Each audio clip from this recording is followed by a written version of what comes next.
episode of the Rich Sony podcast. This is our first one in quite a while. I just have been busy. So, to the listener, keep checking. I haven't quit. I just been busy. So, I haven't had one since June. So, it's been a couple months. But, yeah, we're here for a long overdue episode with Rob Janos. It's been like a year and a half since we talked, right? I think something like that you were saying. Yeah, I think we did like spring of 2024, I think. Cool. Yeah, I think so too. June 2024. Yep.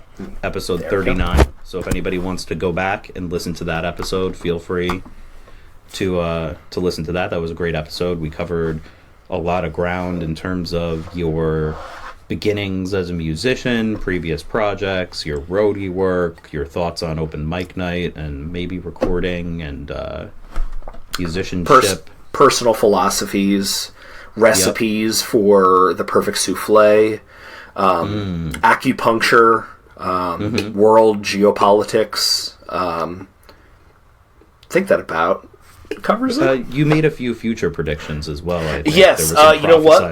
The Nibiru has not appeared on the horizon yet, and we have not crossed the plane of existence yet. At least that I know of. Who knows? So, but yeah, that's why we're having the check-in to revise. Yeah, of course. Those. Yeah. If Nostradamus had a podcast, you know that he'd be like, I know I said this last month, but like, hear me out. Like this time, it's gonna happen. We're gonna have to pull episode 500 for the lost. Yeah. Have you seen those reels of that podcast where there's like two guys that have AI aliens that are like judging people? Have you seen that? No. Oh, it's pretty funny. Admittedly, I haven't watched the like full podcast ever. I just don't have time to watch something like that. But they'll like review current events and they'll be like, "What are these stupid humans doing now?" And they'll pull up like a recent news, and it's like two full-on aliens. My friend said they got dressed up and did it like it's real people. I don't know. It could be, or it could be like an AI filter. I haven't looked close enough, and it hasn't popped up in a while. But it is pretty funny. That's a great idea, honestly. It's a really great idea. Like, yeah, two aliens, and they have like it almost has like a Space Ghost coast to coast. They are 3D, but that's great. They're on the space station type vibe. That show was so good. I was going to say, remember Space Ghost? God, what a great show that was. I love Space Ghost. Coast to Coast. As a kid, I was a little like, what is this shit? But I feel like an adult now I probably would like it. You might be a little older than me. It might have made more sense to you. I honestly don't think it made any sense. I just thought it was fucking weird and cool. Yeah. Like all of that like Adult Swim stuff like C-Lab 2021 and Harvey Birdman Attorney at Law and everything. I just thought it was like, oh, this is adult and it's dirty somehow. I think this must be hilarious. Yeah. Yeah, same. I mean, I was much more of like in the Toonami range during that era, so I was watching like the Dragon Ball Z, but they would have Space Ghost on there sometimes, the regular one, and I like any Hanna-Barbera cartoons. They're solid classics, but Space Ghost is probably my favorite, coolest. But anyway, what's been going on, man?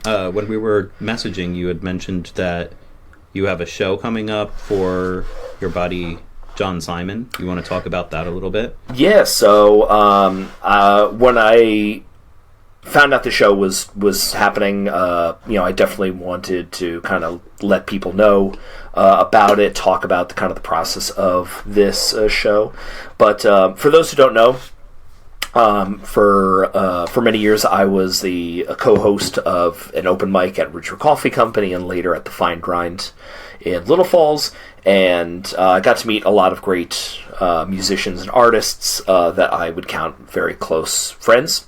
Probably none more so than my friend John Simon. He was an older gentleman who came to Ridgewood Coffee Company as a very amateur musician. He was just kind of starting out, learning how to play guitar. Last time we discussed the ASCAP BMI thing that caused us to not allow cover music anymore.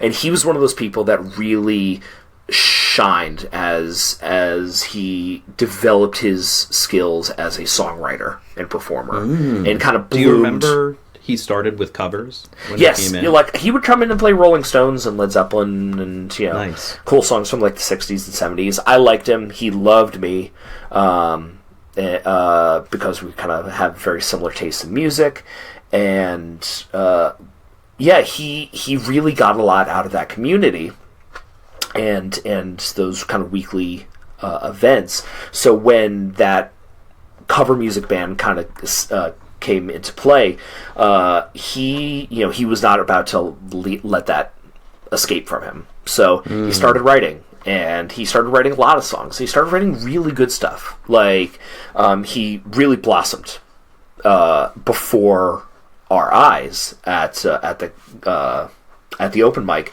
I started recording songs for him. Like he's like, hey, I got all these songs, I want to make a record. He had like a very a deep passion for like the kind of the craft and like the plot of being a musician, like, and what that entails, all the different steps that it takes. And he's like, yeah, I want to record and I want to make an album. And I said, like, absolutely. It's like, I'll help you. He was, just a guitar player. He could sing at the time, so kind of taking him under my wing. I produced 2 records for him in 2019 and 2018, I believe. And they're great records, North House and Autumn Days, Blues and Grey. We recorded them in my old garage, and I played all the other instruments. John played guitar. And it was really fulfilling. That was the first music that I produced personally, so it helped me grow as a musician as well.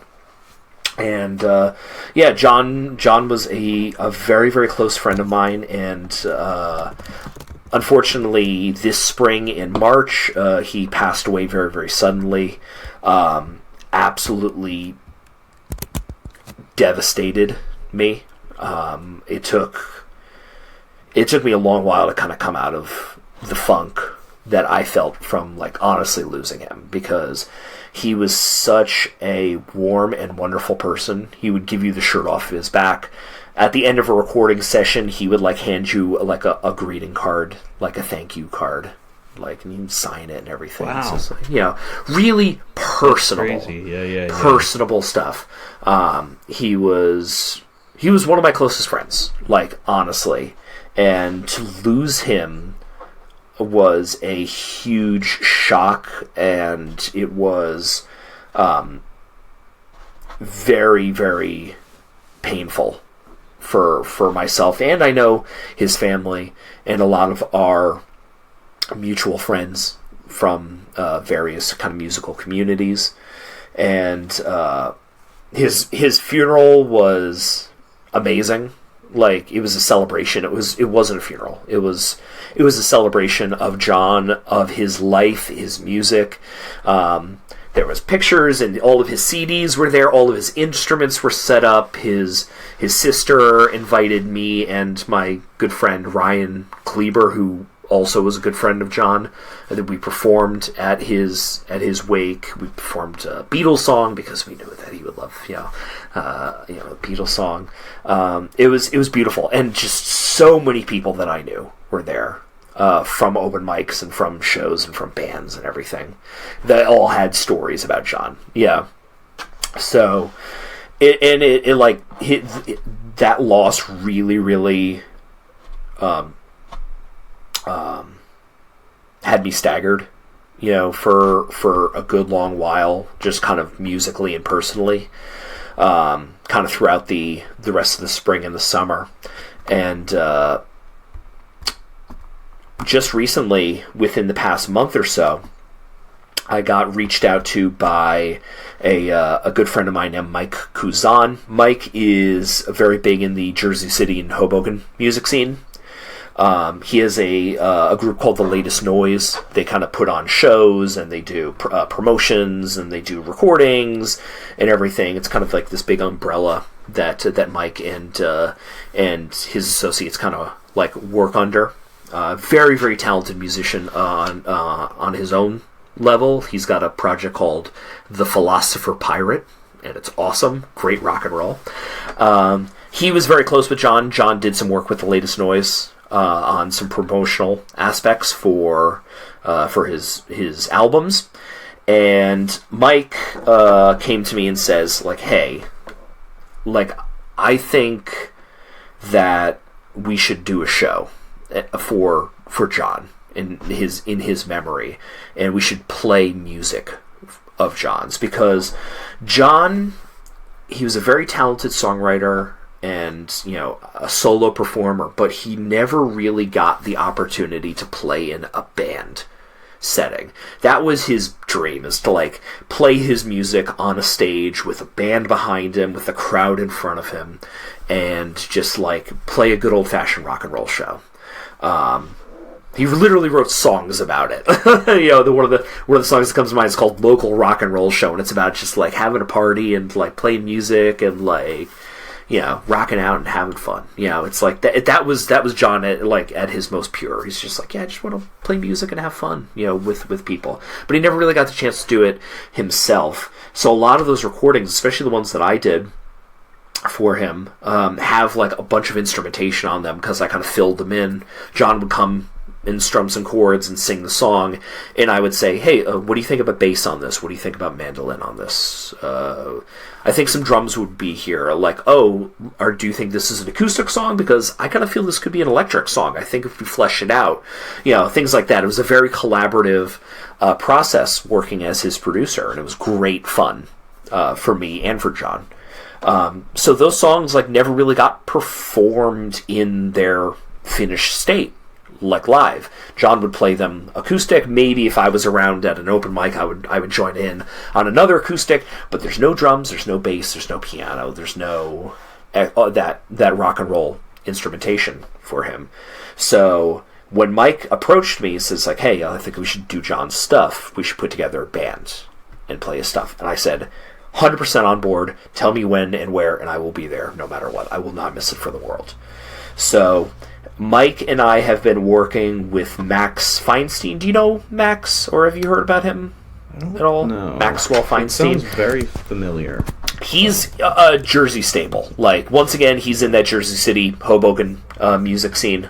Incredibly talented musician, songwriter, producer. He produced John's third and final record, Willow and Oak, that released this spring, you know, right before John passed.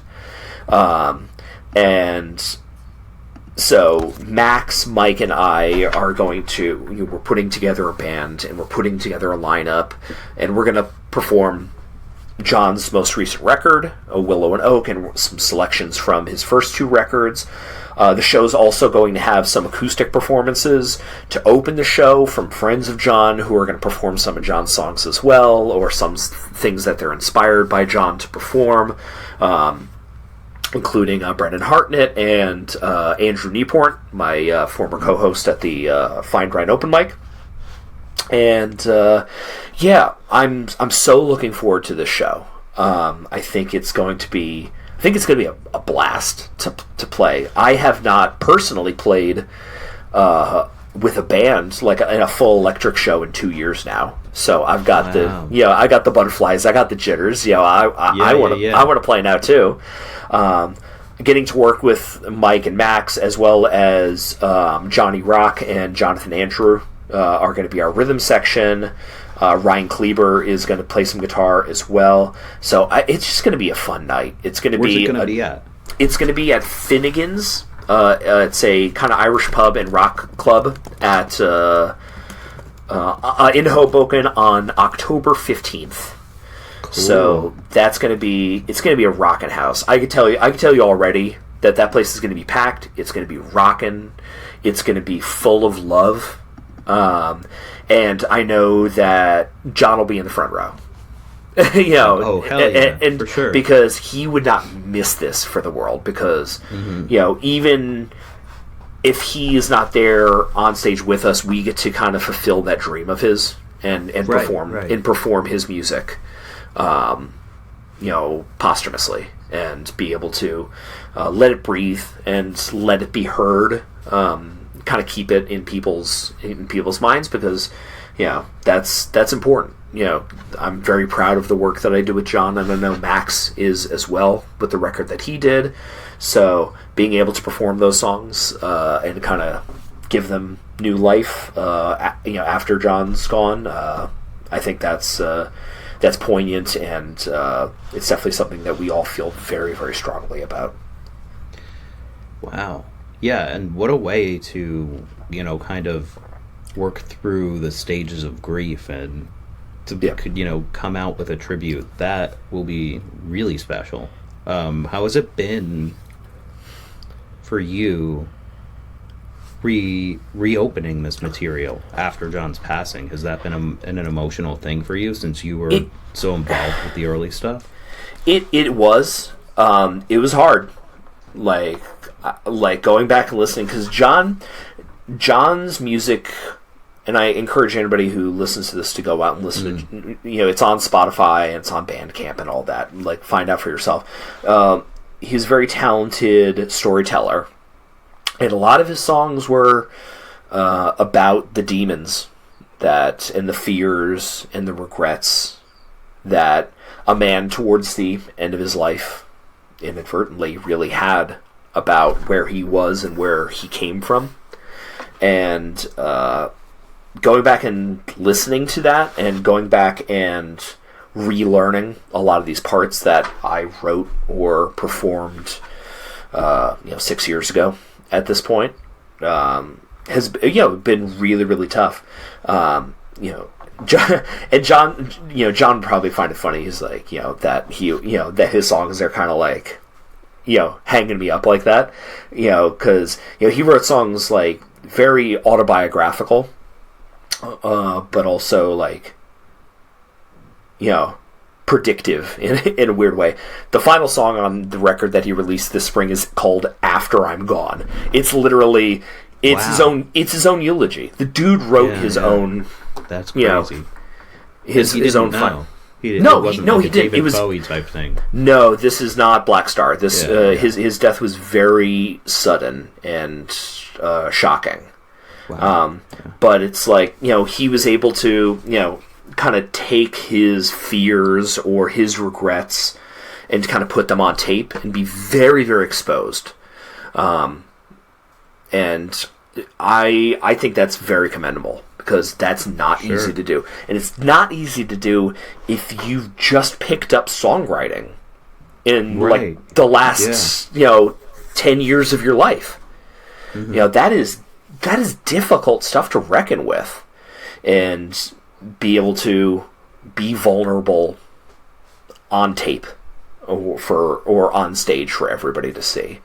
And I think that's a good challenge for all of us to recognize that if we are grieving, or if we do feel a certain way about the whole situation, that it's like, that's the model to live by, is like, don't be afraid, don't live with regret or self-doubt. Just go and do it, and because you never know what's going to be your last song. You never know what's going to be your last performance. So make it so that if this is your last performance, if this is the last words that you sing, that it will make a difference, that it will be poignant, that it will live on after you're gone. And that's what we're trying to do. We're taking this, at least I am, very, very seriously, to make sure that I am prepared to be able to perform this stuff, and prepared to give John's music the performance and the respect that it deserves. Sure. Yeah, that's got to be really. I can imagine that you're getting a lot of reward from it, just working through that with such an emotional attachment to the project, but also at the same time, it's got to be tough. Was there a song in particular that was like the first one where you're like, oh, I got to do this one. This one's like how did you pick what you were going to play? Oh, so we definitely, with Max there, we definitely wanted to play his his new record, because the record's great. Oh yeah, you said you're going to play it. Sorry, yeah. Yeah, so it's a 4-song EP, so it's nothing, hugely extensive, but it was the most recent thing that John put out, and he put so much time with Max and the other players on that record into making that a really, really cool album. So we want to give that its due, because that stuff especially has never really been performed live. And then the other stuff, like, we wanted to do kind of a smattering, a selection of stuff off of the 2 records that he did with me. And we prioritized especially the songs that had larger instrumentation, that, like, I put drum tracks down for, that I put electric guitar down for, because that stuff, once again, has never been performed to that level before. Half of the songs on his records are very rudimentary, just John with an acoustic guitar. I wanted to keep it stark and honest and true to what John brought into the studio when we were working together, and others were more of a blank canvas. So we wanted to let those songs be performed how they were recorded and how John wanted them to sound. And some of the more acoustic songs, we're actually going to leave to our solo performers. We're letting people kind of say, like, hey, I would love to cover this song, or I'd like to cover this song, and perform that. So we can kind of get the spectrum of work that John kind of left for us. So, but if I'm talking a song that I really am excited to play, I gotta say, on his first record, we did a song called Just Tryin', which he brought to me, and immediately I was like, okay, this is cool. So he brings, his acoustic, and he plays the song and sings it and everything, and he's like, so what do you think? I'm like, I think this is a Who song. And he says, really? The Who? And I'm like, 150% this is a Who song. So I'm like, hop on board. I'm taking you to the promised land. We're going to make this like a huge rock and roll, like, Who song. So I did my best sloppy Keith Moon drums. Very booming and whistle bass. I put Rickenbacker 12-string on this and make it super jangly and just fucking huge. And it's such a great... I'm so proud of that recording, because that was the first time that I had produced a full band, even though it's just me and John, like a full band recording like that on my own in my own studio. So yeah, it's great. I love that song. And when Mike Kuzan, one of the other organizers of the show, says, like, yeah, I really want to sing Just Tryin', I'm like, I'm there 100% with you, man. Nice. I think that's going to be super fun to play. Just good old-fashioned rock and roll. Like, that's what John loved, and that's what we are going to try and bring to Finnegan's on October 15th. Sick. Does Finnegan's have an open mic night? Do you know if it did ever? They might have. So I discovered that place through Mike Kuzan and the Latest Noise. Mike used to do, and he still does, like, shows kind of like with this basis. He used to do a show called Wine and Song at Pet Shop in Jersey City, okay. Which would be like a little songwriters showcase. And then it moved eventually to Finnegan's, and it would be kind of another songwriter showcase where you would be given a prompt when you got added to the bill, and you were encouraged to try and write a song inspired by that prompt, which I thought was great. I thought it was super challenging. Yeah. So that's how I got introduced to this place. So I don't know if I would call that an open mic that he did, but it was similar. It was like a songwriter night. Based around original music. But I wouldn't be surprised if there was an open mic there at one point or another. But it's like a little Irish pub up front. And then in the back, like half, they've got like this kind of enclosed, like, little rock club with stage and lights and a board. Wow. And like, sitting room for maybe 30 people. Mm-hmm. and maybe like 40 people if we're packed in there like sardines and stuff. So it's going to be intimate. It's going to be really cool show. So really, really looking forward to that one. Nice. Yeah, I gotta look. Maybe I'll look on Google Street View, because I went to school in Hoboken in college, and you go to Stevens? I did. Yeah, I went to Stevens, and I would walk. I lived on 12th Street, and I'd have to walk to Stevens like all the time. You know, I lived there, so in between classes and stuff. And I had at the time I played drums and I played bass in a band, but I was taking guitar lessons at school, so I was doing a little bit of everything, but I hadn't started songwriting yet.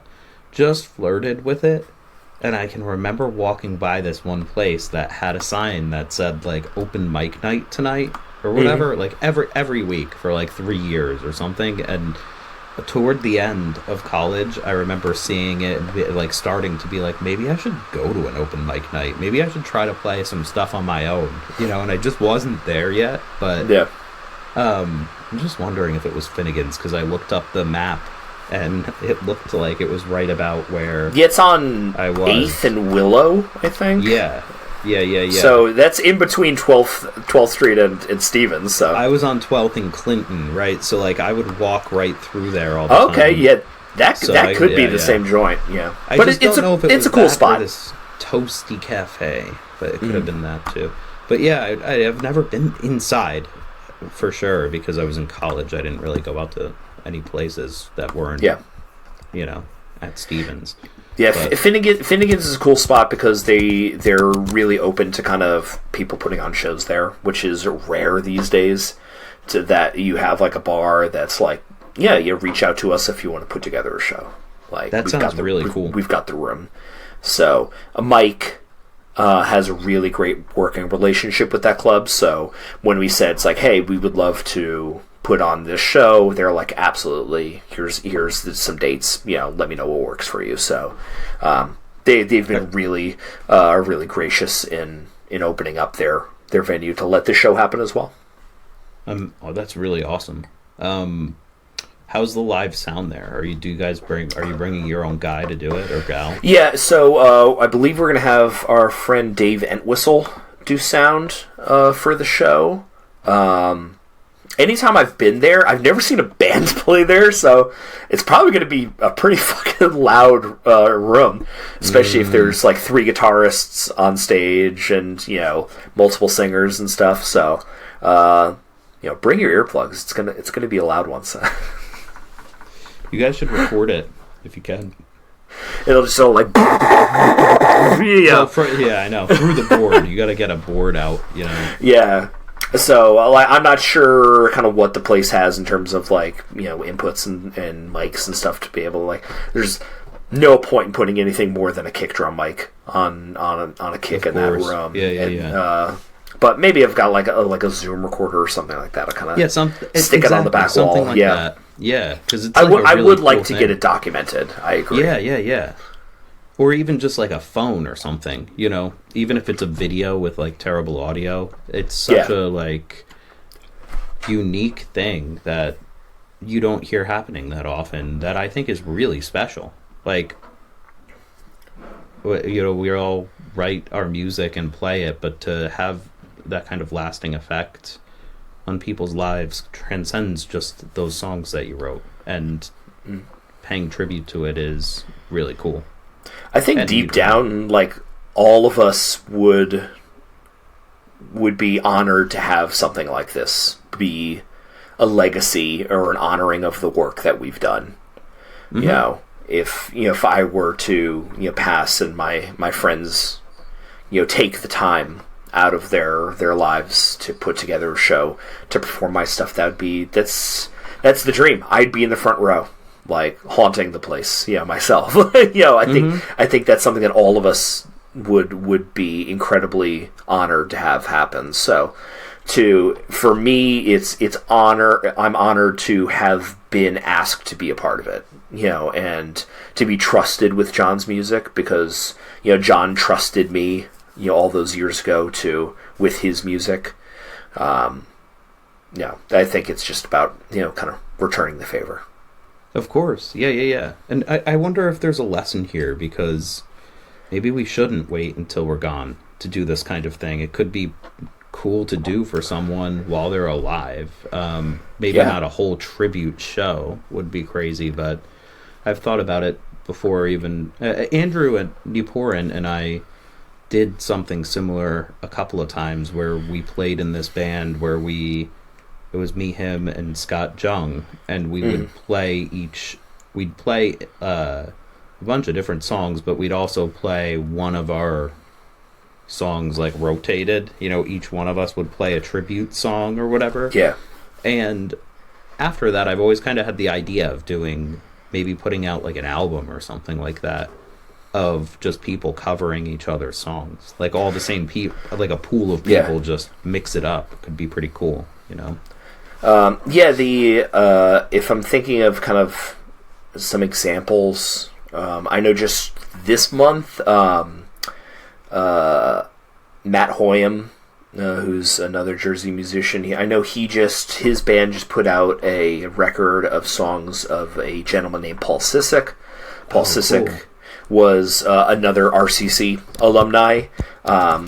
That dude is one of the most talented writers I've ever met. He's like wise beyond his years. Like, he's the coolest motherfucker, that you could possibly imagine. And right before COVID, he moved like across the country, like Arizona or something like that. And I still perform his songs sometimes. Like at an open mic, I'll play like his song "Sleep Like Rocks" or his song "Natalie." And Matt Hoyam and his band, a friend of mine, just did a little EP of Paul Sissick songs. And then the other one, coincidentally, included a Paul Sissick song as well. Was during COVID lockdown, when we were all kind of super isolated and away from our friends, like in like April and March and May of 2020. I was super, super lonely. Obviously it was nice to have my wife and my family there at the time. But like, I missed my friends. At that point, that was when our open mic was at its best, and I missed that community. So literally a month after I released my first solo record, which took 3-4 years to record and release, I recorded and released an entire full-length album of more songs that I just recorded at my home studio during lockdown, and half the songs were songs from my friends that I missed. Nice. So I would go onto their SoundClouds, or I'd go onto their Bandcamps, and find songs that I really, really liked, and I would listen to them, and I asked them, like, hey, you okay if I record this? And all of them were very, very open to it. So I covered a song from Andrew Niporin. I covered Marie from his from one of his older records. I covered a Paul Sissick song. I covered a song from my friend Jared Beers. I covered a song from my friend and former bandmate Ronnie Santa, formerly of Spotify US.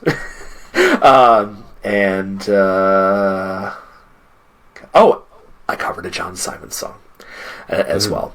So that was my attempt to do that, and just be like, yeah, I miss you guys. Like, you guys are a huge part of my life, and I miss seeing you. I miss hanging out. I miss hearing you perform. So this is my little kind of reach out through the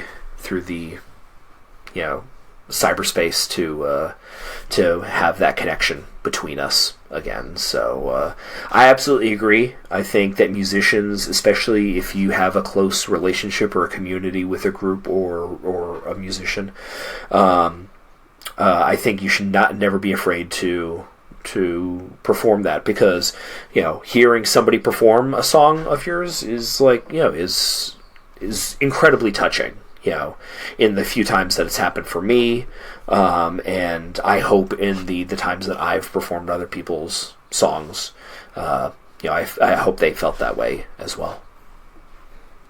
Yeah, it seems like it's so good for the song too, right? Because you're you're detaching it a little bit from the songwriter in a way, like we could think of, I could name any one, but you'd think of something like Knocking on Heaven's Door, let's say. Like, the song wouldn't be what it is without all of the covers that have reinterpreted that song, right? So, like, you never know, like you were talking about with John's song, like, you heard The Who, he might not have. Yeah. And who's to say that somebody else wouldn't hear something else, and, like, why not? Besides time and effort, reimagine a great song. I think it's also, you get different interpretations of the meaning of songs too, because music is important for me, but like, I think lyrics are where I really build a connection with songs. And like, I remember on that album Distant of mine that I covered a bunch of my friends' music on there, I remember talking with Andrew afterwards, and I said, yeah, I really like that song, and I love, the scene about the wedding. And he says, what the fuck are you talking about? There's no wedding in that song. I'm like, there's like people dressed in white hand in hand, familiar songs come from the band, like, that's a wedding. He says, no, that's Ridgewood High School graduation. Like, or like mishearing a lyric because I'm like listening, through headphones on Bandcamp, and I'm like, was that what he said? Like, no, it's it's not. Did he break the bones that day? It's did he break the bonds that day? It's like, and he's like, wow, that's really cool. That like that's what you took away from that, or that's what popped in your head when you're visualizing the lyrics of a song. So I like that. I like that. Sometimes that song is going to have like a game of telephone with it, that it might have this message at the start, and then by the end it's something totally different, and it's just in one ear and out the other, and it's kind of picked up some extra meaning or symbolism. Yeah, totally. And I've heard that in covers, and I do that myself when I'm approaching a cover. I've only done a handful of ones of musicians that I know, and I should really do more of them. You're inspiring me now to do that.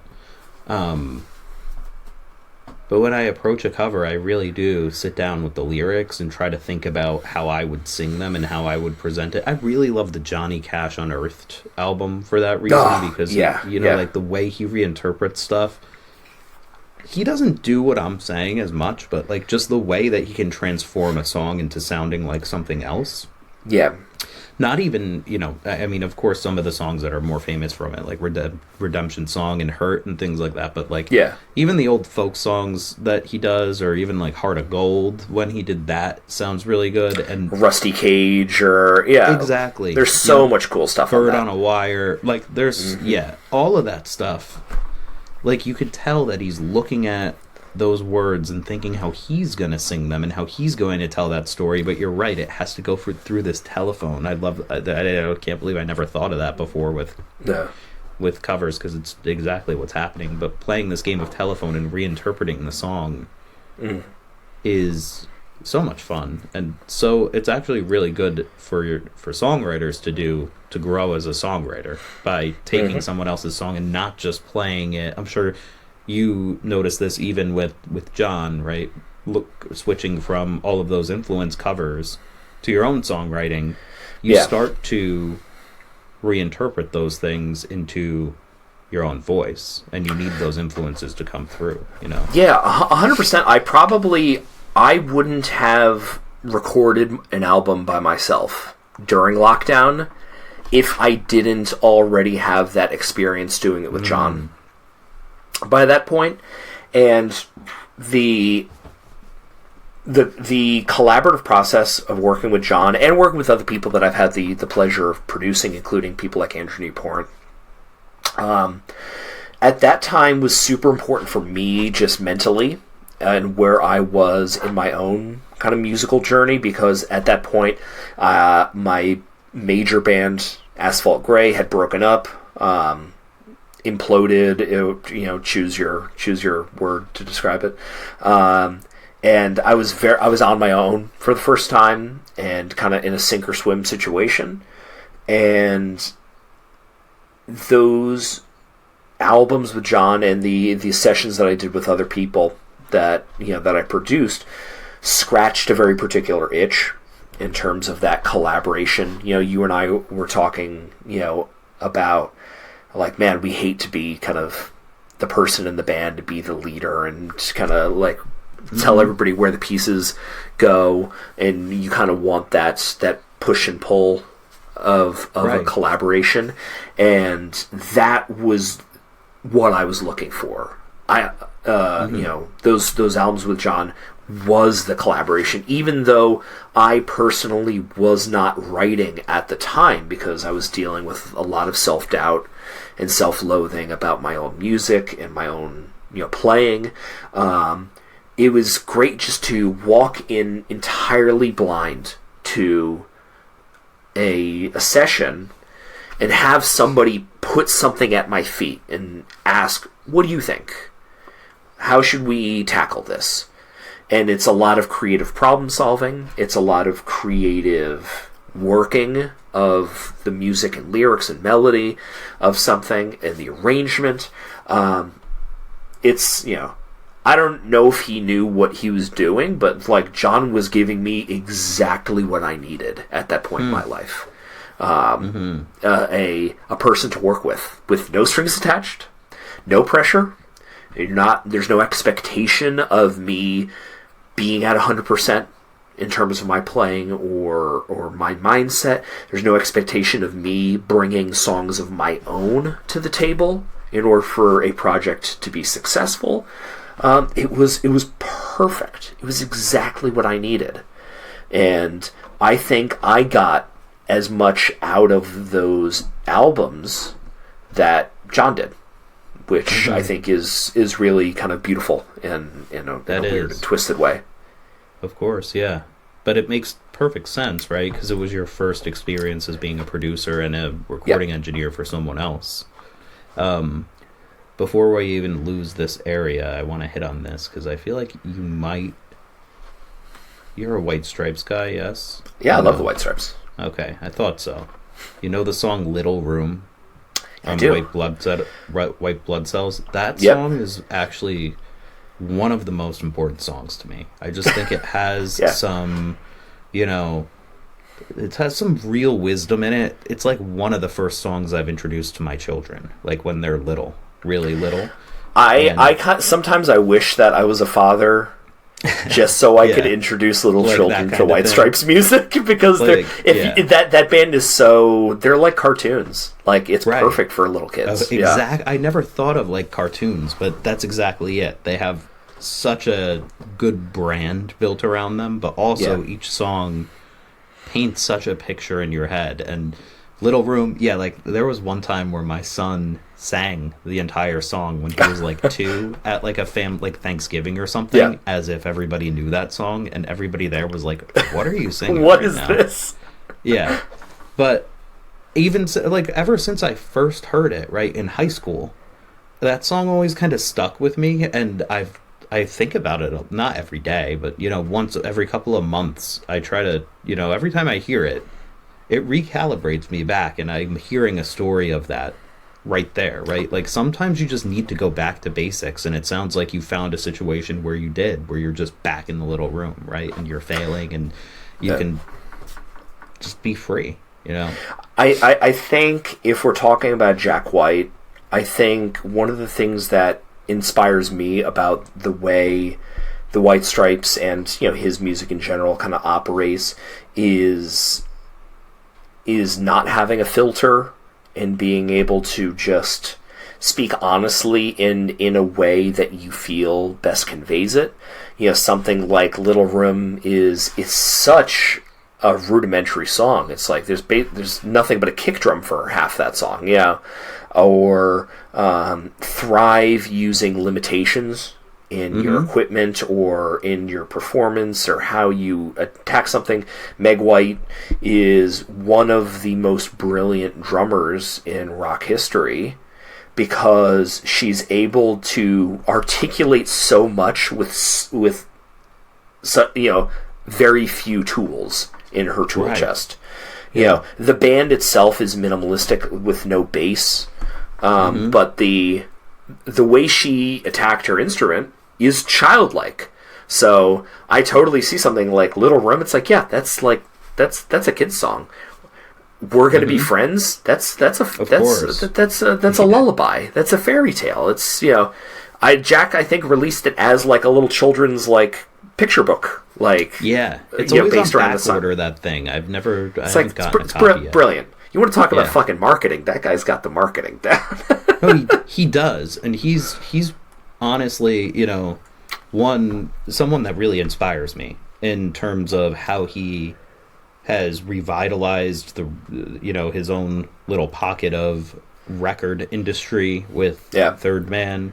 I mean, when you dig into that, he really has rebuilt like the lathes he didn't do it, but he found people that could rebuild these lathes, and they're used by like major record labels now to print stuff. Have you ever made it to Third Man Nashville or Detroit? No, I haven't. It's like both of them. They're like, it's like Willy Wonka's Chocolate Factory, man. It's like an amusement park.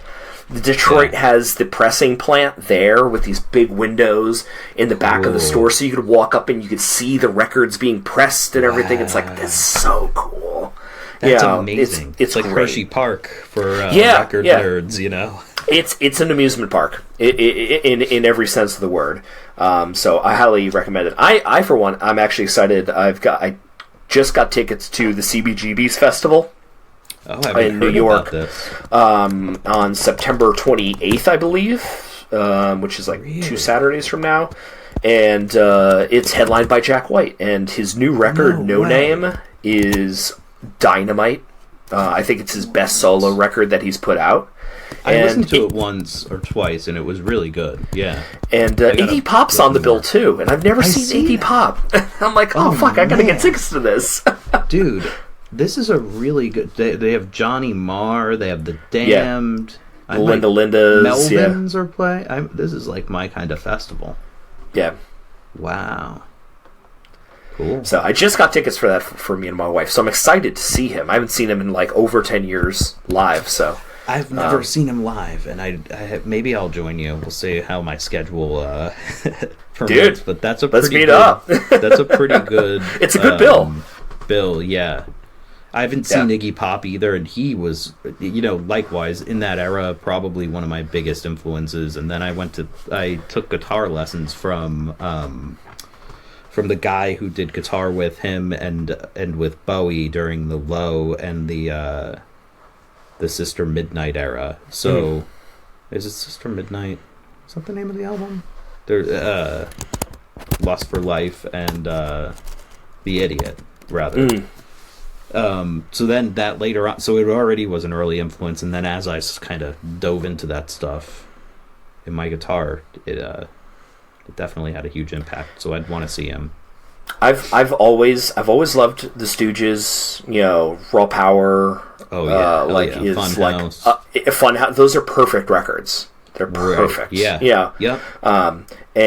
But in the past 15 years working with Led Zeppelin, the band that I've been tour manager for so long, our front of house guy for a number of years is a guy named Nightbob. And if you've ever heard of him, Nightbob is like a legend. He's a legend. Really? In the rock industry. He, as a front of house guy, as a guitar builder, kind of, smart ass to the stars kind of thing. He came up with the New York Dolls. Hell yeah. He worked with the Stooges. He worked with the Ramones, Aerosmith. He was, he's got stories for days, like whether it's like meeting John Lennon on Bank Street and like measuring him for a fucking suit as part of like an art exhibit, or like Iggy Pop at Max's Kansas City, like stage diving through a table and coming up with like broken glass and gashes, and him using duct tape to patch up his fucking wounds, punching Steven Tyler in the face. I'm like, dude, this guy is the fucking best. That's insane, man. I gotta look up some of his interviews and stuff. He worked with the Stooges a number of times, both like in more recent years, especially after the guitarist for the Stooges, who, for the life of me, is escaping me. Oh, yeah. What's his name? passed away back in like 2010 or something. So he was working with them then, and he worked with the Stooges back in like the early 70s. And he's got just so many great stories about, you know, Iggy Pop, and I'm just like, fuck, I really gotta see Iggy Pop. Yeah. You know, he says Iggy is like very like he's two people. He's Iggy Pop, which is like the sex crazed like skinwalker thing that's like on stage, yeah, with a wow, yeah, it's Iggy Pop. And then there's Jim backstage. Hey, how you doing? You know, like that. You know, and I'm like, fuck, I really want to. I would kill to meet Iggy Pop. I'm trying to get Nightbob to come to the festival and like get me backstage because I would love to meet Iggy Pop. If Jack White's there, it's a fucking bonus. But Iggy Pop is the goal. Yeah, dude. Like, I mean, he's so like I think I underrated him in my mind for many years, but he is, you know, I can't think of the word, but he's top rock star material. Or, you know, like above in the top 5-10 for me. I would put him right up there. He's punk personified. Like he is without even being punk, right? No, you know, like people don't throw him in the punk bucket. You know, they'll say he's proto punk. He's the most punk rock motherfucker out there. Yeah. Exactly. And even that song, another one with my kids, one that they definitely knew early on is that Teddy Bears one, the punk rocker Yes I Am. Yeah. Like it's just like even that song, which is like electronic, like it's still punk rock as fuck, you know? It's an attitude. It is. Yeah. And it even their first record, just The Stooges, is a great record too. New York Dolls as well. David Johansen in his own right is such a personality that I've resonated with on so many levels, because as he matured into his like folky, like David Johansen and the Harry Smiths. Have you ever listened to that project? Yes. That project is hugely influential on my own songwriting now, but I grew up listening to the New York Dolls and just loving that CBGB vibe, especially during that era. I'm sure he'll correct me if I'm wrong, but Nightbob, I believe, got his nickname from the New York Dolls. Because they were at like a rehearsal recording studio in New York, and Bob was at like the front desk. He was like the receptionist, you know, or the secretary or whatever for this space. And there was another Rob that worked during the day. So you have Day Bob and Nightbob. That's so cool. And it just stuck. So it's like, you know, Nightbob, like, if you ever want to do like the deepest dive into like the depths of the internet, like Nightbob is, if you drop his name to anybody of note, they will know. Like, oh yeah, no. Like they either hate him or they think he's the coolest motherfucker, ever. But Bob like deepened my fascination and appreciation for Iggy and the Stooges, as well as just every awesome garage rock and proto-punk and, you know, thing that you could possibly imagine. Yeah, he's the coolest motherfucker out there. Hell yeah. Yeah, garage rock. That's like, I feel like that actually is a more apropos title for all of that shit. I feel like punk rock has been the Sonics and yeah, like if you call it garage rock, you can get the Strokes, you can get the Stooges, you can get the Sonics, you can get even like the Kingpins in there and shit, you know? Yeah. It's like, it's a nice big subgenre. But I forgot about that term. I haven't thought about garage rock since like high school. But that's it. That's what it is. I never forget about it, because anytime someone asks what kind of music I play, that's what I said. Like, oh, it's garage rock. Yeah, nice. Because like it's an attitude kind of thing. Like, and you can kind of like, garage rock is going to have some punk influence. It's going to have some classic rock. It's going to have some blues. It could have kind of whatever.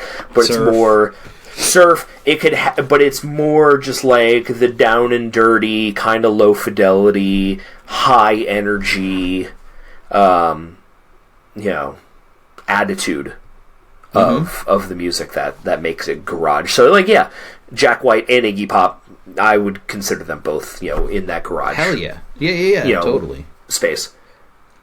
But yeah, Jack White is so cool just for, like, not even just for his garage rock stuff that he did, but his whole like pulling in, like you said, really pulling in the blues in a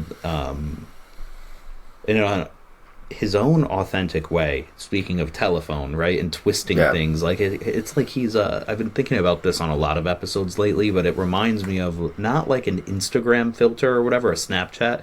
I'm thinking more of like a guitar pedal. Like as producer, like when you work, even with what you're saying too, like when you're putting your music, your songs, like John was doing with you, it's like you're putting it through like the Rob pedal, and you're getting his whole like brain and thoughts on music, and it's warping it. He did that with blues songs like John the Revelator and Death Letter Blues. I heard I love the blues. That's like one of probably my favorite.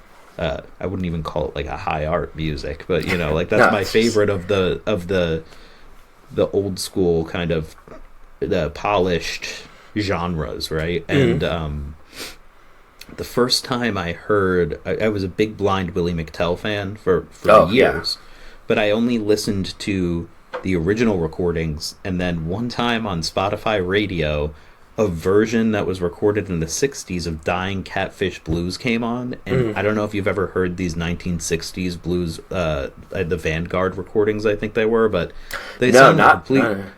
I'll send you some, and people should look them up. I can actually tell you, it's there's one for Blind Willie McTell, which is one of the best blues records that I've ever heard. Like when Bob Dylan, again, I'm always mentioning him, but when he talks about no one plays the blues like Blind Willie McTell, he's talking. I think he was really listening to this album, and this one isn't a Vanguard, but it's called Blind Willie McTell Atlanta 12-string. And folks, when you're listening to the blues, I kind of roughly said this, but I'll like really drive it home now. Like the most important thing to get into the blues is to know which album is the important album to listen to, because they'll play the same songs over and over again.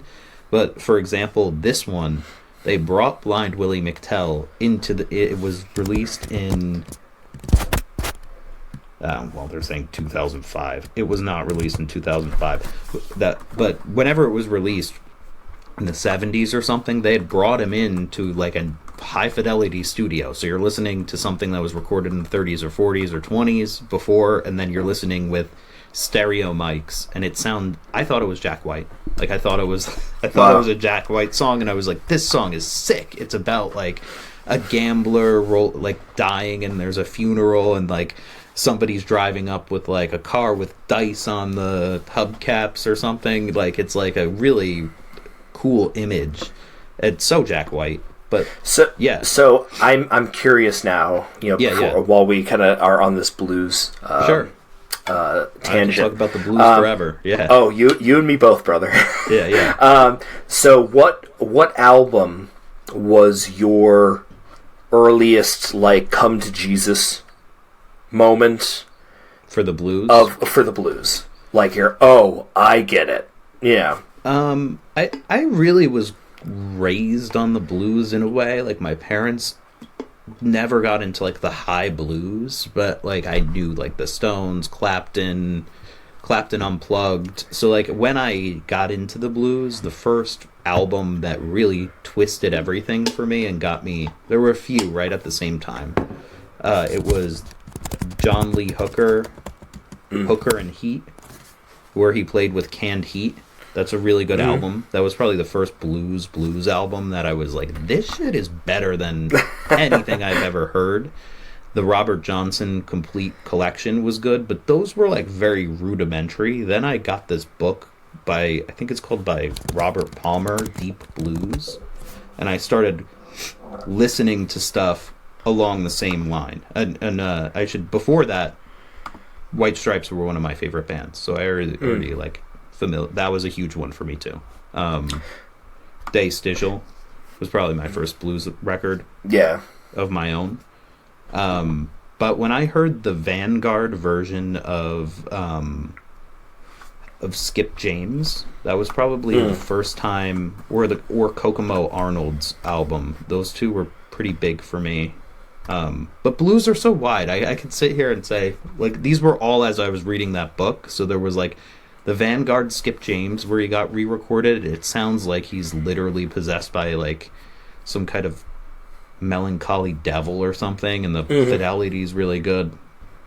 Kokomo Arnold, there's no good recordings of, but just to hear the influence of someone that influenced Robert Johnson and how those kind of aligned together really had a high influence on me. And then in terms of like band blues, like non-Delta blues, this album with Otis Rush and Albert King, Door to Door, is probably another one. What a great record. Yeah, what a great record. That was a huge one for me too. Yeah. So How about you? For me, similar yet different. I didn't have the blues as an upbringing. Okay. I think I mentioned the first time I was here that my father was a musician. He still is a musician. But he hates the blues. He's Really? like, oh, how many fucking blues jams did I have in the 70s? We're just like 1, 4, 5, playing bass or guitar. Right. He can't stand it. He likes the Beach Boys. He likes the Beatles and Simon and Garfunkel nice. and the Raspberries, which I fucking love adore my too. mom loves all that stuff too. So So my exposure to the blues came through my mom's side because she really liked, Led Zeppelin, and she liked. She's 10 years younger than my dad, so her stuff skews a little bit more towards the 70s as opposed to the 60s. So, hearing Led Zeppelin perform stuff. And just kind of digging deep when I really fell for that band about like what their influences were, what are these songs that they're covering on the first few records. And for me, the two records that really tackle separate parts of the blues were one, as you said, complete recordings by Robert Johnson. I remember going to Tower Records back when that was a thing. Rest in peace. Love Tower Records. Go into Tower Records and say, I want to listen to like some blues music that influenced Led Zeppelin. And the guy says, I got the right thing, and he hands me that 2 CD set with the fucking, 30 recordings on it, and says, this is Robert Johnson, this is every song he ever recorded, and half of them were covered by like the biggest bands in the world. Yeah, exactly. And Delta Blues, I really appreciate. And this is how it rubbed off on my music, especially in terms of like acoustic music, is there's like a darkness and like this, I don't want to call it evil, but it's dark and it's scary part of the blues that the Delta blues, like Charlie Patton and Reverend Blind Willie Davis or Robert Johnson kind of brought to the table. And it's just raw and it's scary, but in an exciting way. You're like, oh wow, like this is stuff that I shouldn't be listening to. Like what is this? Even 100 years later. But then the other thing that I picked up around that same time was Electric Mud. I love that by album. Muddy Waters. That's such a good album too. That is just like underrated Muddy Waters for sure. Burning hot record, and it's like there's such good guitar playing on that, and it's just so the energy is like palpable off of Electric Mud.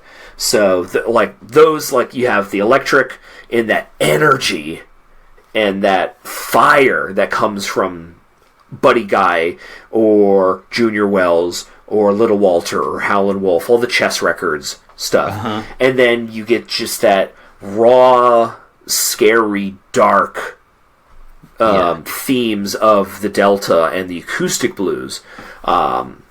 Like those, that's like the devil and the angel on my shoulder, of that genre. So it's like, and that's what, a lot of people like my dad never really grasped because they never got that into it, that it's not just like a 1-4-5 it's like there's so much in play in terms of like the style, the voices, the instruments. It's fantastic, and you just have to dig, because that stuff it's not, I'm glad that people like Etta James or Howlin' Wolf or Muddy Waters, have a following. You can go into a Barnes and Noble and pick up a vinyl of At Last by Etta James or Electric Mud, and you can bring it home and get an appreciation for it. But it's hard to it's not easy to discover that.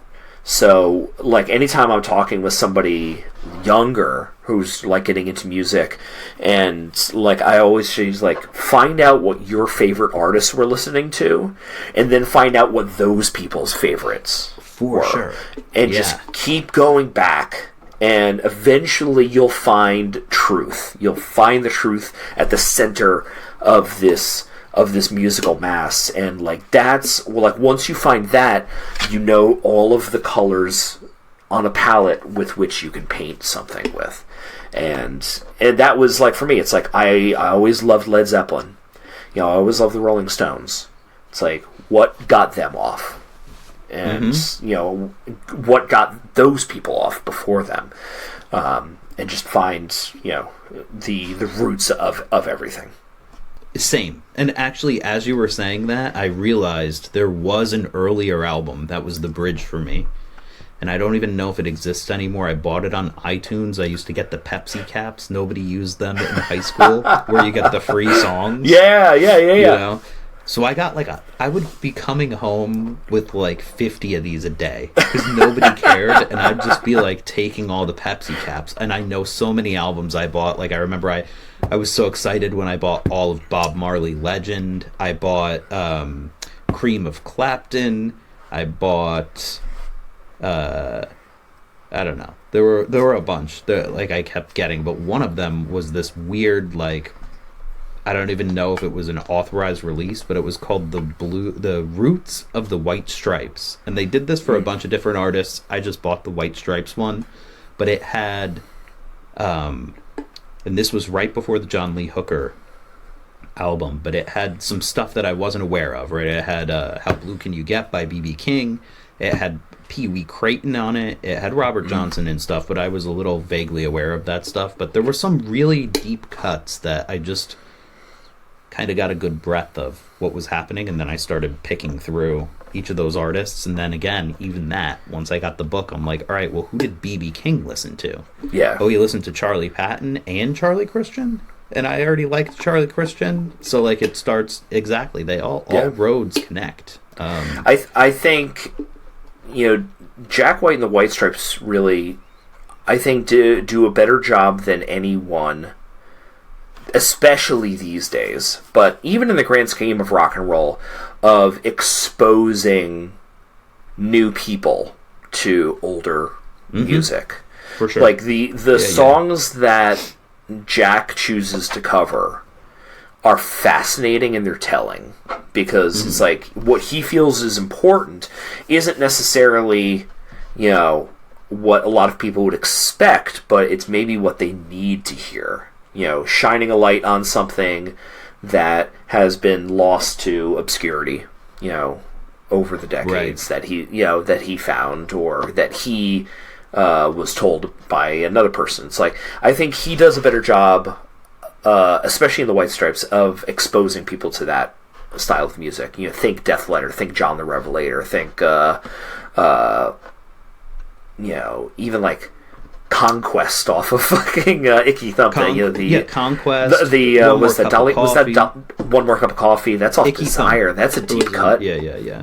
Oh, Conquest. I don't know who did the original. That's Dolly Parton, I think. It was Dolly Parton. Yeah, that one might be even older, because I know one of those. It's one of those 40s people that sang. Oh, it's Patti Page. Patti Page, not Dolly Parton. Yes. Yeah. Okay, that makes more sense. That's a little more of a crossover in my mind. Yep. That's Conquest. That's I didn't great. know that song before that. I remember. Nobody fucking knew that song before that. So Icky Thump on my first car blew out the speakers when I got it, because it has such a low bass. That's the first. It's mixed really low. Yeah, and it blew out the speaker, so then every time I listened to something, it would crackle. But yeah, I would listen to Conquest on repeat. Rag and Bone, I love that song. Yep. What a unique song that captures a vibe of that hasn't been captured in rock and roller blues ever. You know, the bargain garage sailor. Yeah. It's he's very much deserved to get his Rock and Roll Hall of Fame spot this year, and I didn't know he was getting that. That's cool. Yeah, he got inducted, and I'm fingers crossed for a Meg White sighting. I think that'd be super cool. Oh, I'm gonna watch that. Yeah, me too. I'm happy for him too. Yeah. He definitely deserves it, especially for what you just mentioned. I do, like, people do dismiss him often, and I think that they don't understand the depth of the work that went into the White Stripes in terms of, like you just said, kind of offering a portal into these other worlds. Yeah. Did you ever get to see the White Stripes, by the way? No, I didn't, and I'd love to have, you know, I should have. So I saw them once. It was on the last tour. It was on the Icky Thump tour, and they had two opening acts. One inadvertently was oh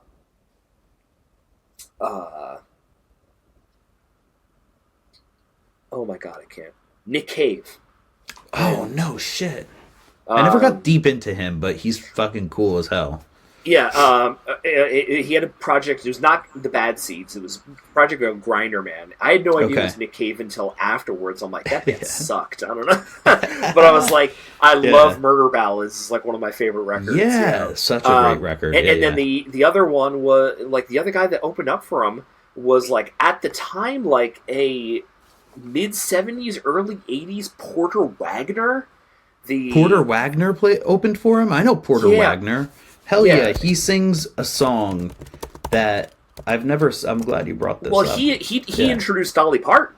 Like, he was dating Dolly Parton and, like, kind of brought her to prominence. Like, the dude was, like... Yeah, he was in his 80s when I saw him. And the rhinestone suit and everything. And I'm like, this is so fucking cool that it's like... I never would have... fucking Grand Ole Opry vibes from him, right? Old school Grand Ole Opry, So it's like, that's exposing, like, all of these, like, weird, like, emo teens and, like, rock and roll fans that come to see, you know, Seven Nation Army and Black Math. Like, here's, like, one of the foundational country singers of all time as a bonus for you. Yeah. And that's also so cool. Stylistic, I think. If I know my Porter Wagner well enough, he was one of the first people that was known for that rhinestone, like you were saying, and that's Jack White as fuck. Like, that's super on his brand with, like, all the... we didn't even talk about that, but the tapestry and, you know, or the upholstery company and all of that shit. But yeah. Porter Wagner has this song called The Satisfied Mind. Do you know that song? I do. I'm pretty sure that's what Bob Dylan was ripping off when he wrote Blowin' in the Wind. Because it's like, how many times have you heard someone say... Which sounds exactly like, how many roads must a man walk down? And he covers it later. The first time I heard that song, A Satisfied Mind, was done by Johnny Cash. His version is great. On the Kill Bill soundtrack. Oh, was it on Kill Bill? I never listened to that whole soundtrack. I know a couple of songs from it. That soundtrack is... It's got Boots Are Made for Walking. It has a couple... the RZA Bang, was Bang, on My that, Baby right? Shot Me Down. Oh, yeah. But that's Actually, got... I do have that soundtrack, but I never listened to that version. That version ended up being on Americans 5 or 6, I think. Yeah. One of the posthumous ones that Rick Rubin released. It finally got thrown on there, but I was like, that's the first time I heard that song. And that's a really good version. And Porter Wagner performed it that night at Madison Square Garden. Wow, shit, dude, that's so cool. Man. Yeah, I love that song. Like, I was so happy that after realizing after the fact that the White Stripes were never going to tour again. Yeah, after that tour, I'm like so glad I got to see them. Where did you see them? Madison Square Garden. Oh, MSG, that's sick. Yeah, I love MSG. It was very, very cool. It was such a great show that they put on. So, Man, definitely glad. jazzing me up to now want to go see Jack White. I hope I'm around that day. Come on out, dude. Yeah. Oh, I'll totally let you know if I come, if my schedule permits. It's in Brooklyn, I think. Okay, yeah, that's extra. Need to think about it. Yeah. But it's for Iggy Pop and Jack White together. I mean, it's pretty cool. I think there's a Sex Pistols minus Johnny Rotten and Sid Vicious. I saw that too. That's sick. And the Damned so alone. I love Damned. Yeah. That's a good show. Yeah, man. What else is up with you? You've been recording your own thing, you said, right? So yeah, I've been tracking stuff for a new record.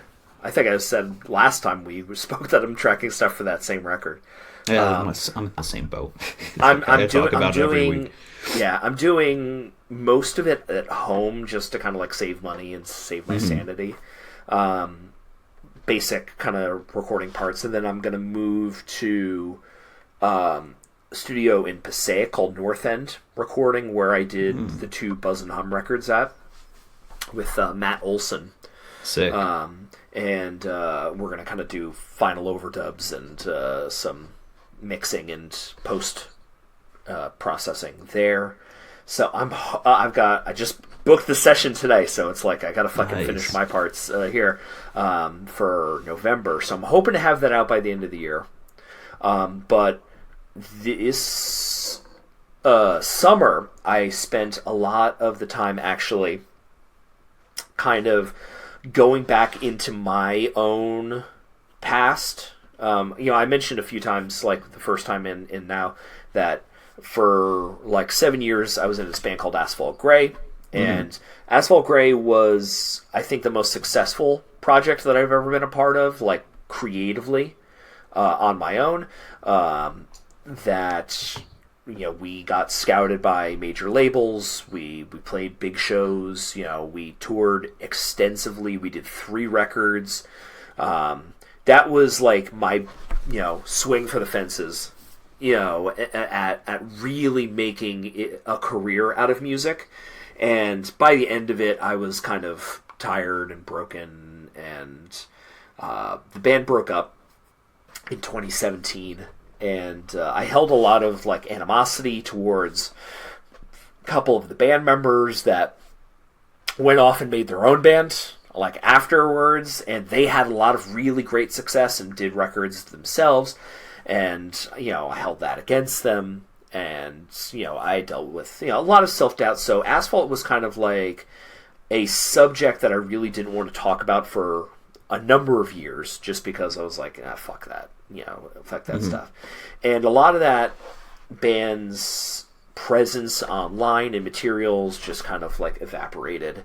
Accounts got shut down, and streaming subscriptions ran out, so the stuff disappeared from online, and that was it. It was the heat death of the universe. It was just the heat death of Asphalt Grey, just kind of like evaporated. In the past, like 2 years or so, I've learned to approach it a lot differently. I've kind of made amends with my own mistakes and problems that I caused with the band. I learned to forgive the problems of the other people. We're on far better terms now, and I consider them like friends. Again, all 3 of them, Lisa, Zach, and Ronnie. Nice. And so, yeah, that's great. So this year, I remember it was in January at the start of the year, something like that. I had somebody reach out to me personally because nobody was answering the band messages on the Facebook anymore. They like found my Facebook and reached out to me and said like, hey, why isn't your stuff on streaming anymore? I really loved your band. Like, is it available anywhere? Can you like mail me a CD or something like that? Wow. And I was like, well, yeah, come to think of it, like that stuff isn't online anymore. So I really did kind of a self-examination and realized that I'm very proud of a lot of the stuff that I've done in my past, musically, different projects and bands and albums and stuff that I've worked on. And the majority of it is not online for people to access or for public record anymore. So I kind of made it my New Year's resolution, since this is very early in the year, to try and get all of my personal back catalog of music that I have written and performed on online and accessible for people if I can. And that included the Asphalt stuff. So for the first time in a long time, which I probably wouldn't have been able to do if I wasn't in a better place mentally or personally with my former bandmates. I went in, thankfully I'm a hoarder when it comes to audio. I found the hard drives and the masters and everything with all of the stems and stuff from the 3 records. We did Sinners, Tricksters, Killers, and Saints from 2012. We did 2013 Forget Me Not, and 2016 we did Beaten Black and Blues. So 3 records of entirely original material, and I found all of those tracks and I said, you know what, I'm going to put them online. And then listening back, I started overthinking, and I'm like, well, that could probably be tightened up a little bit, or I don't like the way this is bounced or whatever. The EQ is a little bit weird, in hindsight. So then I'm like, well, if I'm going to do it, I'm not going to half-ass it. So, without the input, and it's kind of ballsy in hindsight, without the input of the other 3 band members or the thumbs up from them, I go into the studio with those stems and those tracks, and I remix 2 of the records entirely and get all 3 remastered by a guy named Nathan at Matrix Audio. And so I was very involved in reappraising that music for the first time in a number of years. I thought it was a healthy thing to do, that I can go back and listen to something that maybe I had some conflicting emotions about or problematic histories with, and look at it with fresh eyes, fresh ears, and a new appreciation for the craft and what went into that music. So I worked in the studio and got all of these records remastered, remixed, and everything. And as of August 26th, last month, they are all finally back on Spotify. Cool. And I was very, very proud. And Amazon and all of the streaming services. So they're all available for people to listen to. And I've got some really, really great kind of reception and reactions from people reaching out and thanking me that the stuff is back online. That means a lot, Yeah. And it gave me a deeper appreciation for the experiences that I had with Elisa, Ronnie, and Zach, and Lee, our first drummer, and brought back kind of the nostalgia, member berries, of it all, and just made me that was some good times. We were a hot shit band for a few years there, so go listen to it. It's hell good yeah. stuff. I've listened to a bunch of this stuff when I think it was online, probably still not on Spotify. I feel like I found it on Bandcamp or something. Probably back when you did the first episode, and I really enjoyed it, so I'm happy that I'm curious to listen to the remix masters versions. If you like that garage rock, Jack White, Black Haze, kind of thing, you'll dig that. Mm-hmm. And there's some cool performances you guys had on YouTube, at least back in the day too, that are fun to watch. Yeah, I always took a lot of pride, even back then, that we were all very talented players, in our own right. But we were never the best. We were never the flashiest. We never had like the insane chops of anyone. What I took pride in was cohesion and energy that we brought to a show. The way that we dressed, the way we presented ourselves, the way we attacked our instruments, the way we attacked each other in some cases.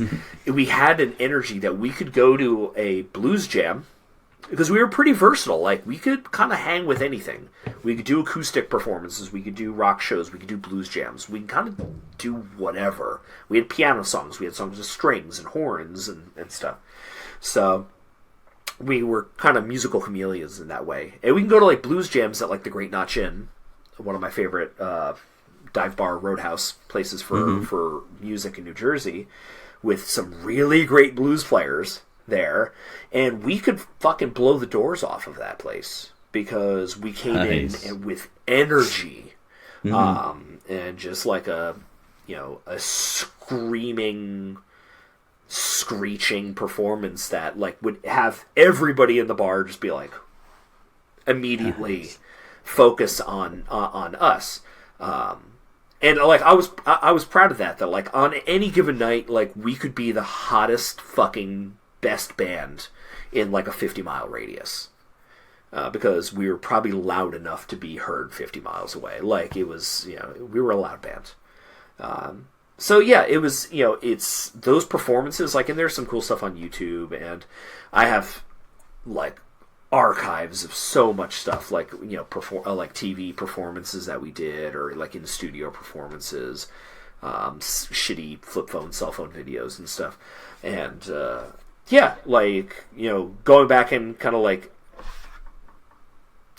reintroducing myself to that stuff for the first time in a few years has been like, it's given me a much deeper appreciation for my older stuff, which, I couldn't have said for a number of years. Yeah. And that makes sense. You're a little detached from it now. You can look at it as an archivist more than a person that was involved in it almost, I'm glad that it's out. Yeah, definitely. It's on Bandcamp and stuff. If you don't have like a streaming service, you can check it out there. I don't think we're going to be printing any CDs or anything, though. Although I have like been approached by enough people asking about vinyls that I might do like a super limited press of vinyls of some of those records. So I've never had my own music on vinyl, and me neither. If you know anything about me, I am a like vinyl head. I've got like hundreds and hundreds of records. I listen to music on like streaming, and then I listen to vinyl. Like there's no in between. It's the extremes for me. So having like a pressing of that would be really, really fucking cool. At least for me. Yeah. But so if other people are into that as well, that's just a bonus. But I'd be into I can't justify spending like thousands of dollars on getting plates pressed and stuff and jackets for just me. Yeah, I wish I had that kind of like who gives a shit money, but like I don't. But it's also the who gives a shit space, like, because you wouldn't just get one. You'd end up getting 100. Yeah.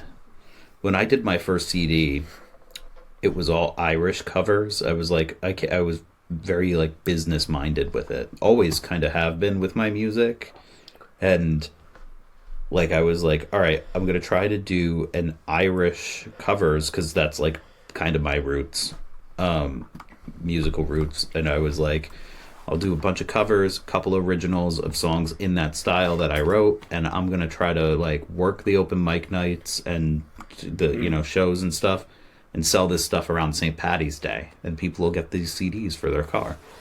I got like 300 printed. I was like, I'm just gonna get like I probably gotta sell 300 of these things. I sold like 50, and now I have like I recently recycled them. I was like, I have like 200 of these CDs. Nobody listens to CDs anymore. Almost immediately, like Spotify and streaming services popped off when I printed the CD too, by the way. So no one even had a player anymore. Yeah. I still have a nice little like war chest down in my basement of Asphalt Grey merch. Yeah, exactly. And things like that. Yeah. Well, the funny thing with that band especially is we had to change our name about halfway through. Oh yeah, what was the other name? I forgot. It was Asphalt Green. Right. Originally. Yeah. We had to change it because there was like a park in New York called Asphalt Grey. They sent us like a cease and desist, and I didn't want to pay for the legal battle.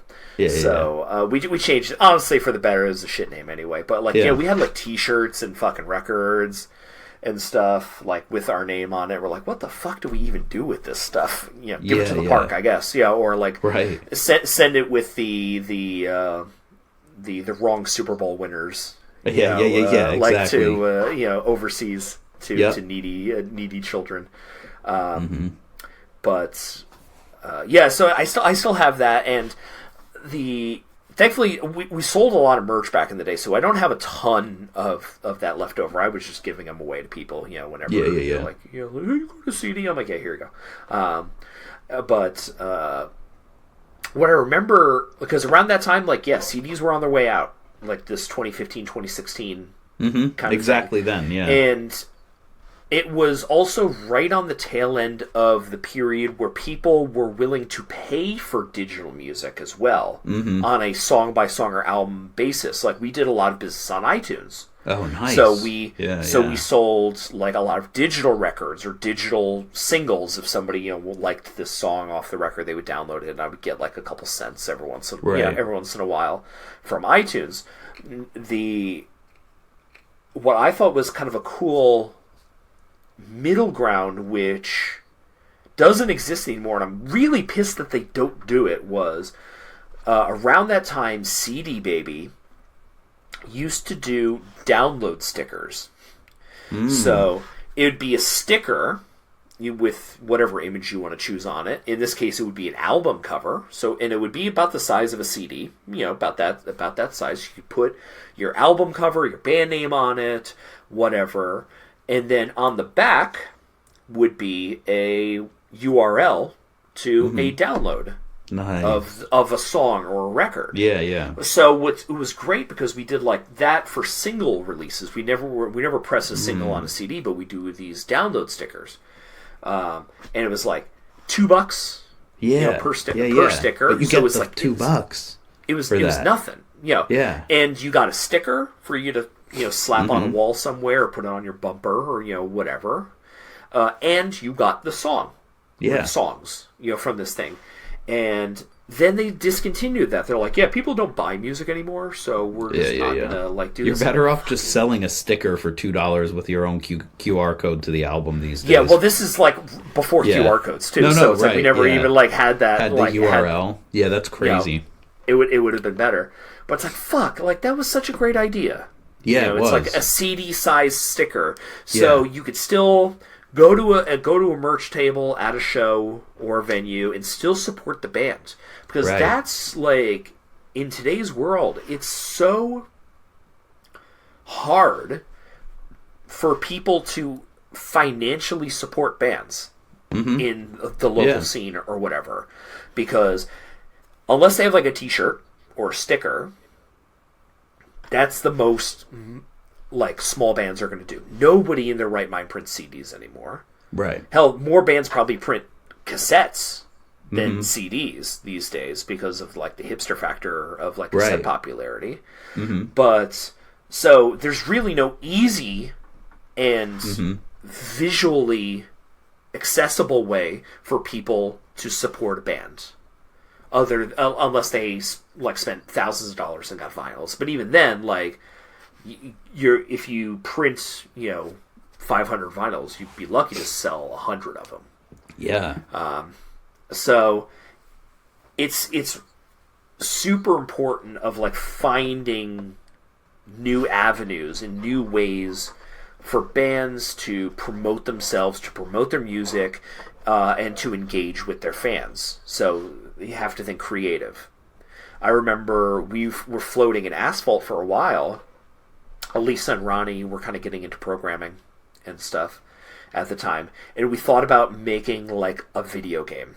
That's what I was gonna say. That's my idea. We would sell on like a little flash drive. Yeah, and it would be like an Atari 2600 game, or like something super super rudimentary. Sure, chiptune versions of a couple of songs.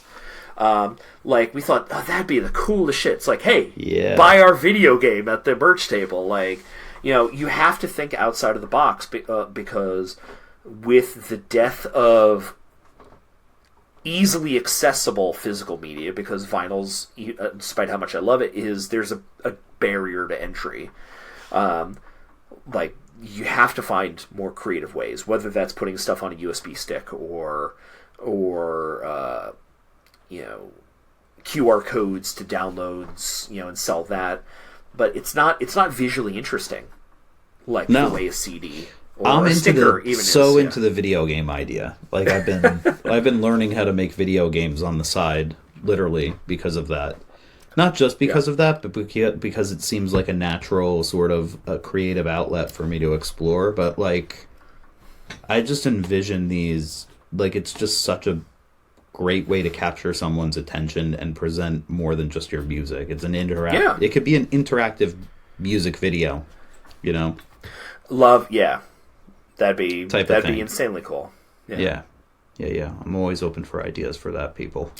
That's the only thing. That's the only thing. No, I mean, like, literally in that realm. Like, if you have any ideas for a game ever, talk to me. A dating sim, obviously. Yeah, exactly. Like a Japanese dating sim, Yeah. With anime art style, like that'd be awesome. Have I ever told you about the? Do you know what kind of dinosaur this is? Did we talk about this before? It's not a Triceratops. It's a. No. I do not know. It's a Kosmoseratops, but the guy that maybe I talked about this on the podcast before, probably, but it doesn't matter. I'll talk about it again. So the guy that discovered this in Utah, his name was Scott Richardson, and the scientific name is Kosmoseratops richardsoni, which is my name. How sick is that? So that's like low-key viral marketing right there. Right. Yeah. So my company is called Sarasonic, and that's why, because the logo is like a Kosmoseratops. I have every toy of the Kosmoseratops that you can buy. Like, why the fuck not? Like, this guy right here is pretty dope. Dude, when are you expecting the cease and desist from the paleontologist? I know, right? No, well, so now that so I had a logo designed for me of like a cartoon Kosmoseratops back in 2019 or 2020, but now I have AI. So like, if I sit and train it well enough, I can have it create any sort of Kosmoseratops I want, and so right now I'm working on a game.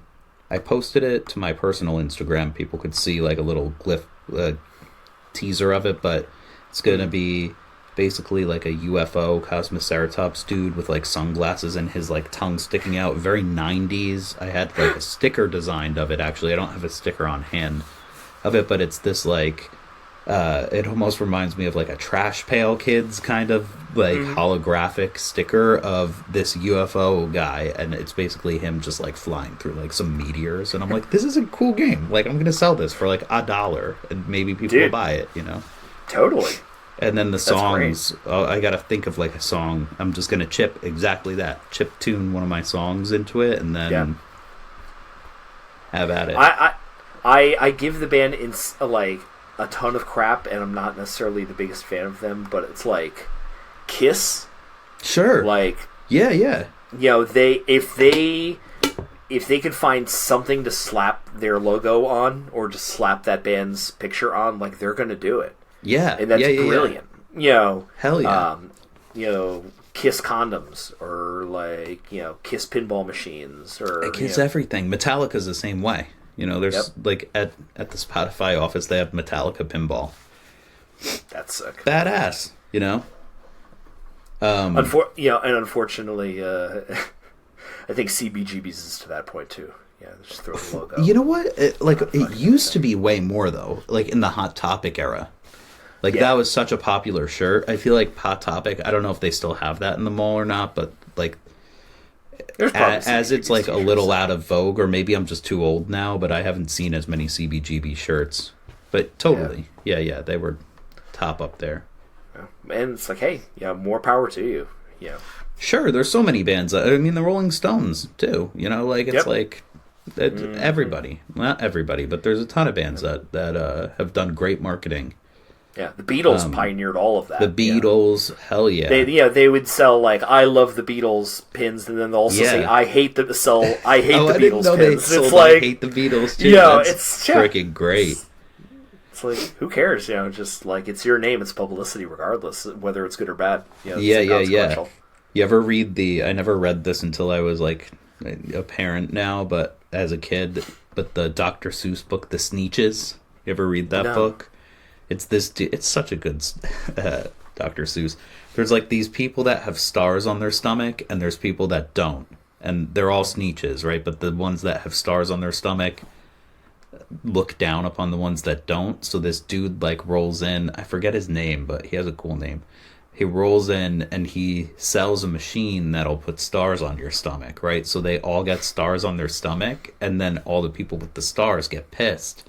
So he turns around and he sells star removal service to them, and they get their stars removed. And then like the other people just get their stars removed too, and then they become friends at the end. But whatever that guy's name... There's got to be a message to that. Right, exactly. There is. But, like, the message is that you want to be that dude. I got to look up his name really quick now, because he has such a cool name, too. Sylvester McMonkey McBean. Yeah, he's the man. That's great. Yeah, it's that kind of thing. What else is up? You got anything else that you want to report on? Or we could probably finish up. Yeah, just really excited for kind of like what's coming up in the next couple months with my music, and as well with the John Simon show. If you stuck around this long, definitely check out Finnegan's on October 15th. It's going to be a great show with some amazing people and some fun music. And go listen to some Asphalt Grey. Turn it up really, really loud. Piss off your neighbors. Yeah. And trying to think of if you mentioned anything else. Look out for the new album, but that'll be in the far future, probably. Maybe near future, I don't know.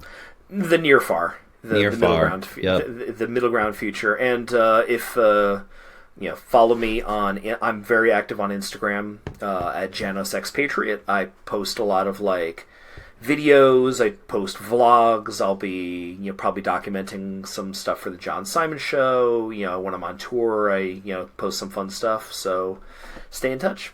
Cool. Yeah, and then one thing I wanted to note for your plugs is that Asphalt Grey is with an E, right? It is an E, yes. Yeah, so you might have trouble looking, because I looked with an A the first time and it didn't pop up. So yeah, just make sure it's an E. But yeah. That was the other big decision when we changed our names. Like, was it E or an A? For sure. And then John Simon too. If you look him up, there's another John Simon. Make sure you find the one. Say the name of the album again. One that you. So if you look up John Simon North House, that is kind of his umbrella for his music is North House. So he has the album North House, and then he's got Autumn Days Blues and Grey, and his new record that came out in February is Willow and Oak, produced by the very talented Maxwell Feinstein, who will also be performing at the show on October 15th. Awesome. And perhaps I'll see you at one of these shows at that show, hopefully. Or the festival in Brooklyn. And thanks for listening to the listeners. I always appreciate you listening. And we'll catch you next time. Thank you, everybody. Thank you, Rich. Yeah.